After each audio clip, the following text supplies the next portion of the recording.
Hello students, welcome to online classes of advance senior secondary school Munal. अभी हम पढ़ने जा रहे हैं 12th क्लास में हेल्थ एंड फिजिकल एजुकेशन। आए हुए हम इसके फर्स्ट चैप्टर में, जिसका नाम फिजिकल फिटनेस एंड वेलनेस।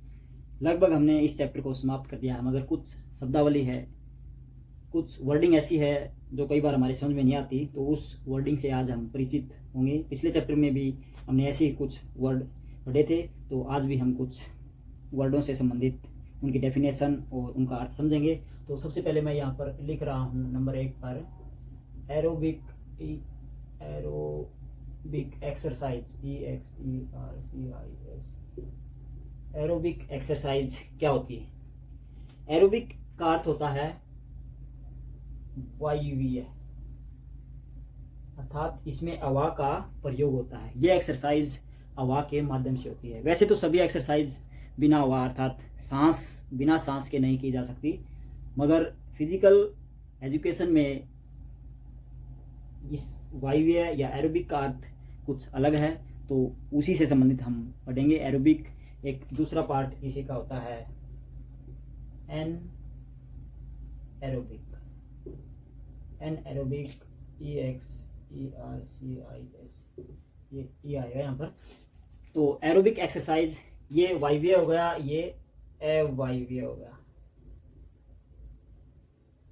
तो एरोबिक एक्सरसाइज हम सबसे पहले पढ़ेंगे। तो जब भी आपने देखा होगा कोई खिलाड़ी होता है, एथलीट होता है, जब शुरुआत में वो एक्सरसाइज करता है, अगर शुरू में उसने कुछ ज़्यादा ही एक्सरसाइज कर ली तो वो दुखने लग जाती है।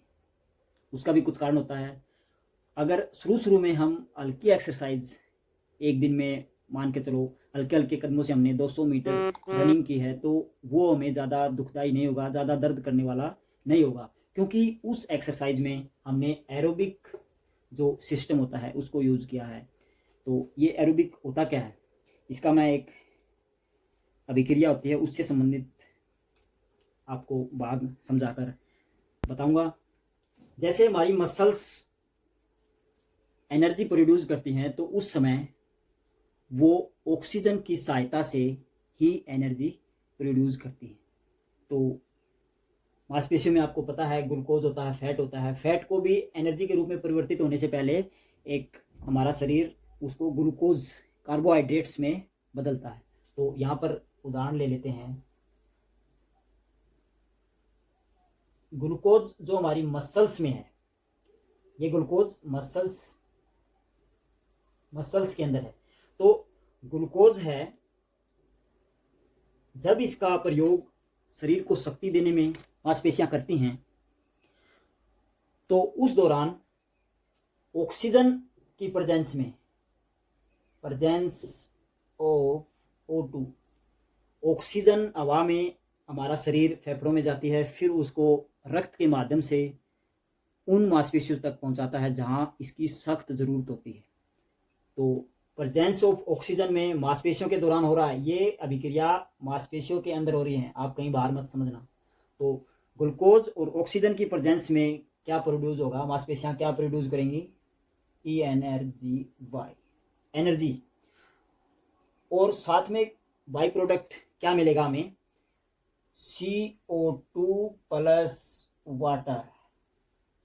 ये दोनों वेस्ट हैं जो ब्लड के माध्यम से वापस CO2 को हम फेफड़ों के माध्यम से शरीर से बाहर कर देते हैं, और वाटर जो एक्स्ट्रा वाटर होता है उसको हमारा शरीर यूरिन या पसीने के रूप में बाहर कर देता है। तो ये एक सिंपल स्ट्रक्चर था एरोबिक एक्सरसाइज का।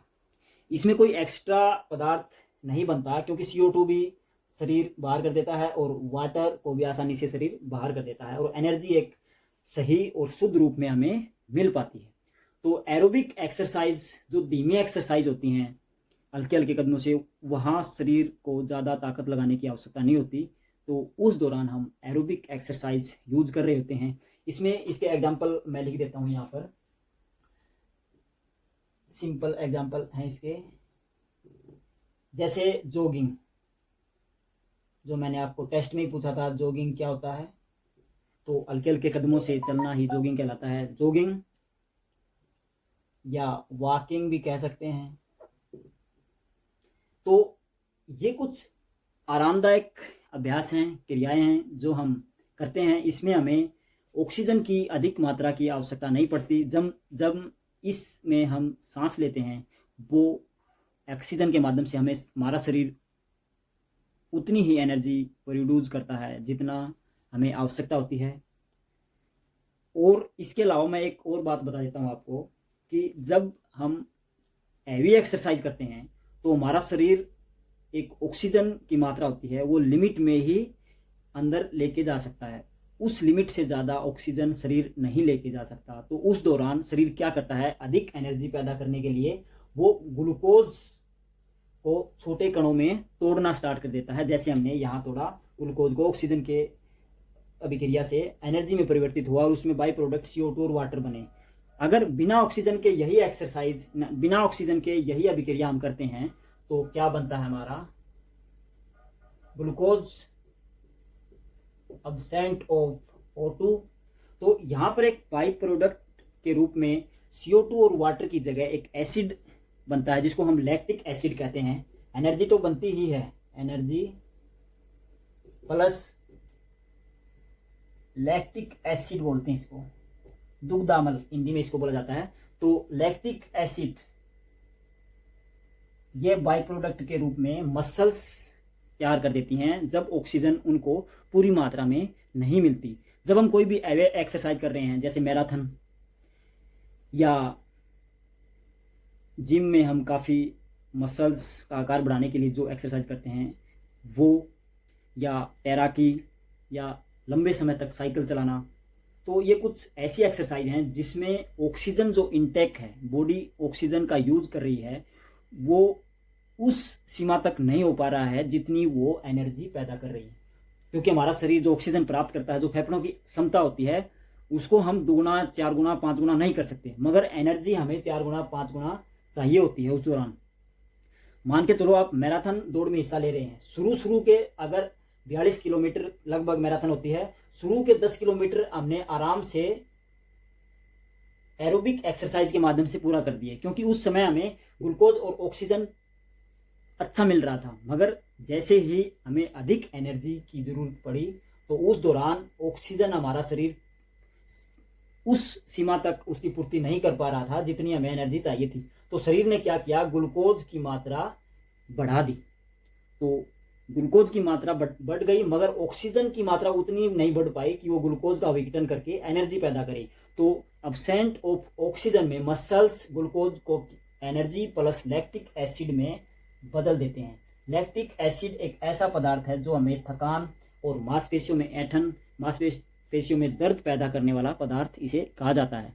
तो जो हमारी सहन क्षमता जो होती है उसको भी ये काफ़ी हद तक कम करता है।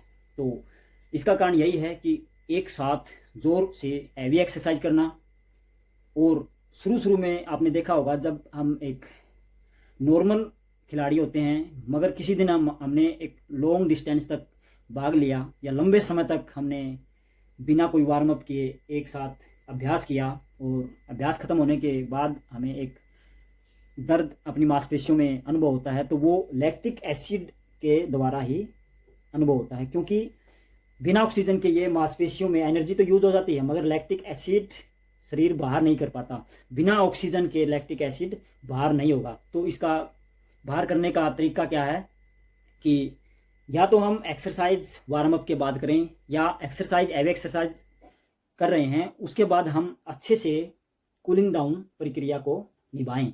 क्योंकि जो कूलिंग डाउन प्रक्रिया होती है वो जो हमारी एक्सरसाइज है उसकी इंटेंसिटी है उसको धीरे धीरे कम कर देती है। इंटेंसिटी कम होती है एक्सरसाइज की तो ऑक्सीजन डिबेट जिसको बोलते हैं, ऑक्सीजन इंटेक, वो लेवल बढ़ जाएगा।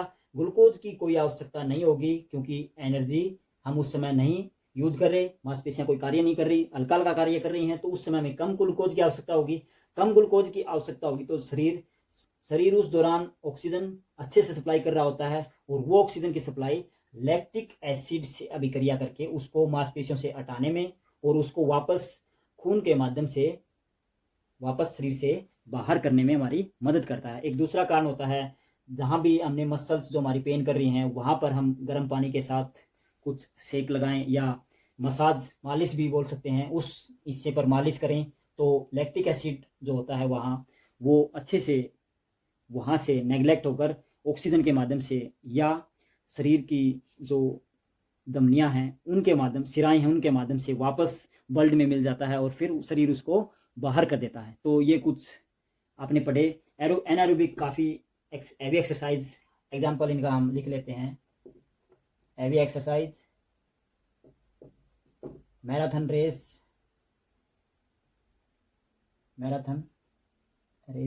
आप काफ़ी एक्सरसाइज लिख सकते हैं, तैराकी और जो फुटबॉल हैं। तो ये काफ़ी एक्सरसाइज होते हैं। अगर हम इनमें अच्छे से वार्मिंग अप या कूलिंग डाउन या कुछ हैवी एक्सरसाइज करने के बाद हमें रेस्ट की भी ज़रूरत होती है, तो उस रेस्ट के दौरान जो ऑक्सीजन इंटेक है वो हमारा लेवल बढ़ जाएगा, ग्लूकोज की कोई आवश्यकता नहीं होगी, तो शरीर धीरे धीरे लैक्टिक एसिड को उन मांसपेशियों से रिमूव कर देगा। तो वो एक हमारे लिए आरामदायक कंडीशन होती है। तो आपने कभी कभी देखा भी होगा, जब एथलीट्स शुरू में अभ्यास कार्य करना शुरू कर देते हैं, या अभी लॉकडाउन है उसकी वजह से कई एथलीट या एक्सरसाइज करने वाले खिलाड़ी कोई एक्टिविटी नहीं कर रहे हैं, एकदम वो एक्सरसाइज या एक्टिविटी करेंगे तो उनकी मांसपेशियां पेन कर सकती हैं। तो धीरे धीरे हमें इनको बढ़ाना चाहिए, जिससे हमारा ग्लूकोज लेवल जो शरीर का और ऑक्सीजन इंटेक लेवल है वो बराबर मात्रा में शरीर में जाता रहे।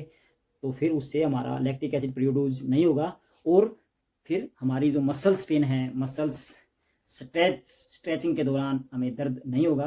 तो ये काफ़ी हमारे लिए आरामदायक अनुभव हो सकता है।